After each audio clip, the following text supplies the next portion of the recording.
Buonasera e ben ritrovati con l'informazione flash di News Sicilia, i principali titoli del pomeriggio. Il governo regionale non arretra sulla riforma dei consorzi di bonifica. Dopo lo stop arrivato ieri all'Ars con voto segreto, il presidente Schifani ha subito rassicurato sindacati e associazioni del mondo agricolo dicendo che il provvedimento sarà approvato subito dopo la pausa estiva. Un 23enne è scomparso in mare a Trappeto, nel Palermitano. L'allarme è stato lanciato da alcune persone che si trovavano sulla spiaggia di Ciammarita e non l'hanno visto più tornare a riva. Sono attualmente in corso le ricerche da parte della Capitaneria di Porto e dei sommozzatori dei Vigili del Fuoco.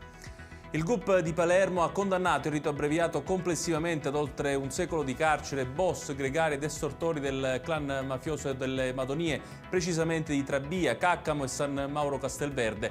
Il processo scaturisce da un'indagine dei carabinieri durata 2 anni che ha ricostruito estorsioni ai danni di imprenditori. Ha ripreso vigore l'incendio che era scoppiato ieri nell'Ennese, per l'esattezza nel bosco di Fortolesi a Villarosa.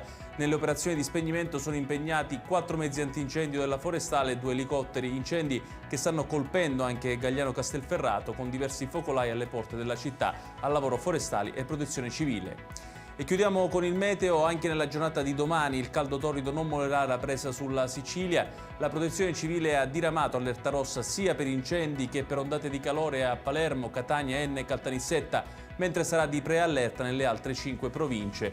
Fra queste Catania sarà la più calda con una temperatura percepita superiore ai 40 gradi.